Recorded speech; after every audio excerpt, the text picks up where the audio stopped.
Hello dear students, 8th class बच्चे। Last time हमने biotic components के बारे में पढ़ा था और आज हम स्टार्ट करेंगे ए बायोटिक कंपोनेंट्स।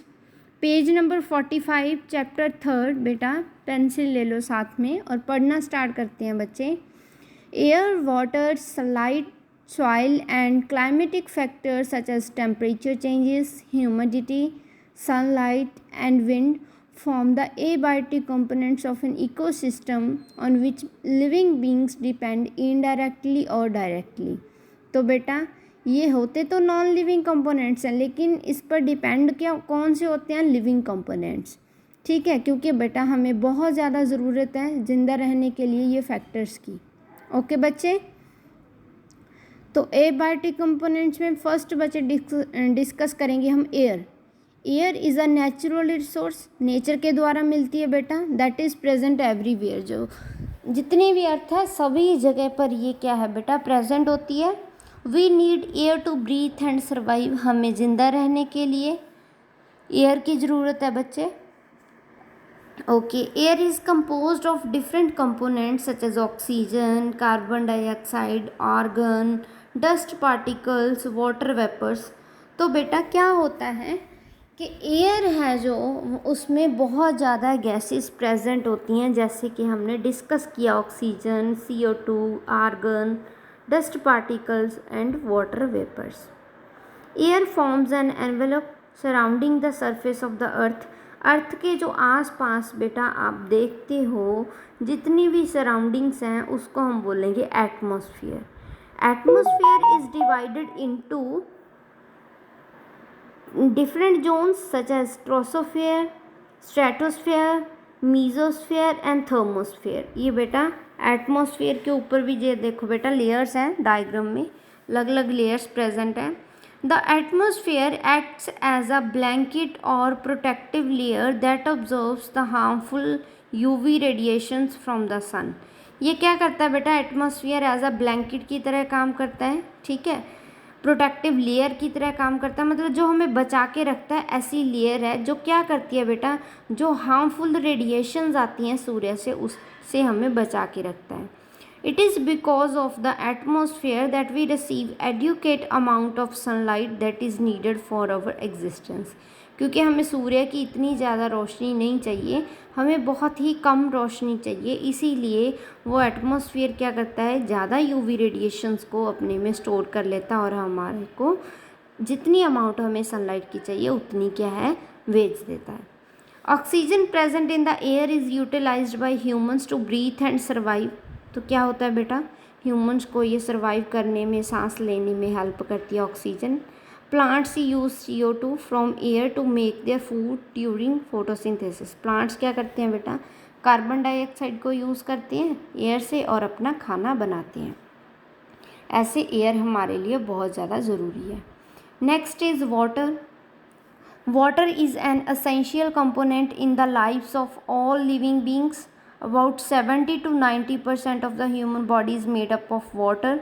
वाटर भी बेटा बहुत ज़रूरी है और हमारी बॉडी में ज़्यादातर यही वाटर ही ज़्यादा पाया जाता है। It is not possible for us to survive without water for a long time. लंबे समय के लिए हम पानी के बिना नहीं रह सकते। Animals, plants and humans depend on water for their survival. Animals हैं, प्लांट्स हैं, ह्यूमंस हैं बेटा, ये पानी पर डिपेंड है। Water is needed by plants to carry out photosynthesis. जो मतलब प्लांट्स हैं बेटा, फोटोसिंथेसिस का प्रोसेस करेंगे वो भी पानी के थ्रू ही करेंगे। Different living organisms need water in different amounts. अलग अलग ऑर्गेनिजम्स को अलग अलग पानी की मात्रा चाहिए बेटा। फॉर एग्जांपल कैक्टस प्लांट है जो डेजर्ट में रहता है, उसको पानी बहुत ही कम चाहिए, ठीक है, और वो काफ़ी दिनों के लिए ज़िंदा भी रह सकता है अगर उसको पानी ना मिले। लेकिन जो एक हाइड्रिला है वो भी एक्वाटिक प्लांट है, पानी में रहता है और वो बेटा कुछ मतलब बहुत कम समय भी पानी के बिना नहीं रह सकता, ठीक है, कभी भी नहीं रह सकता। Water exists in different forms on the surface of the earth. अलग अलग बेटा फॉर्म्स में होता है, जैसे लिक्विड वाटर है, लिक्विड में गैस में वेपर्स हैं बेटा, और सॉलिड में आइस है, ठीक है। We use water for our daily purposes, जितने बेटा डेली पर्पज़ हैं, जैसे क्लीनिंग होगी, वॉथिंग, कुकिंग, वॉशिंग, जितने भी काम है पानी के बिना वो अधूरे हैं। Water is also use in many chemical industries, factories, vehicles as coolant. ठीक है बेटा, तो वहाँ पर क्या है, एज अ कूलेंट, मतलब वहाँ पर इतनी ज़्यादा मशीनें चलती हैं, गर्म हो जाती हैं, तो वहाँ पर भी पानी की बहुत ज़्यादा ज़रूरत है। नेक्स्ट इज़ बेटा soil. Soil can be found almost everywhere on the surface of the earth. Earth की सभी जगह पर, सभी सतहों पर क्या है बेटा, सॉइल है। Soil is formed by the process called withering. मिलती का कैसे हमें, विदरिंग के प्रोसेस से। विदरिंग क्या होता है बेटा, in which rocks break down over a long period of time. जो बेटा पत्थर हैं धीरे धीरे उनमें टूटना स्टार्ट होती है, फिर क्या है, हमें लास्ट में सॉइल मिलती है। इस प्रोसेस को विदरिंग कहते हैं। Plants grow in the soil and take up water and other nutrients from it. ठीक है बेटा, पौधे जैसी ग्रोथ करते हैं, सॉइल की हेल्प से करते हैं। The upper most layer of the soil is rich in nutrients. जो सबसे ऊपर वाली सतह है बेटा सॉइल की, वो सबसे ज़्यादा न्यूट्रिएंट्स से भरी होती है, मतलब ज़्यादा उसके पास एनर्जी होती है।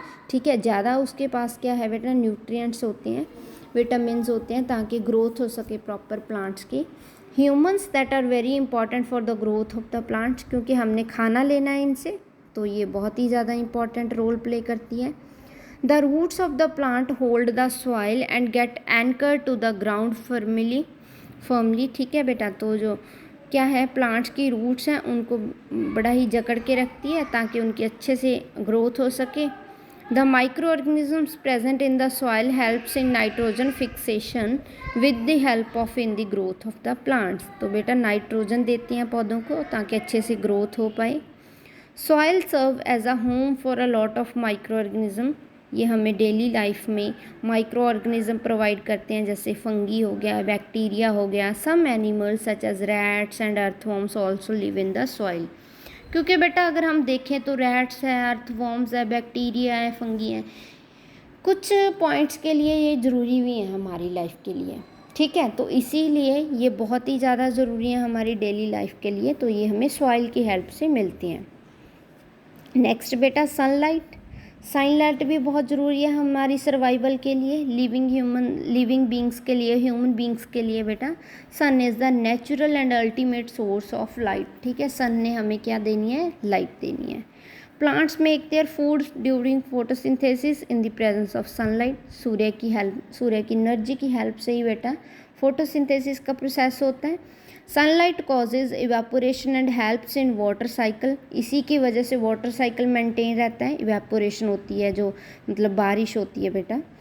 Plants transpire during day time and remove excess water from them.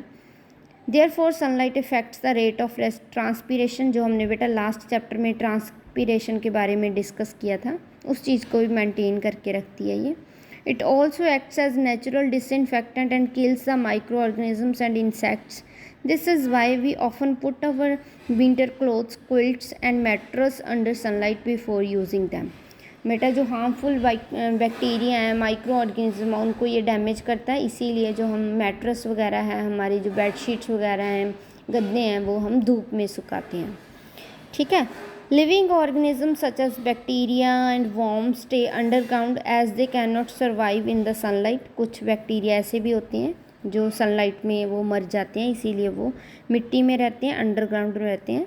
They need humid and moist places to live. उनको थोड़ा सा पानी, मतलब गिल्ली मिट्टी चाहिए रहने के लिए। This is a reason that they are mostly found in dark places such as under the ground. इसीलिए वे डार्क प्लेसेस पर रहते हैं, यहाँ पर सनलाइट बहुत ही कम आती है।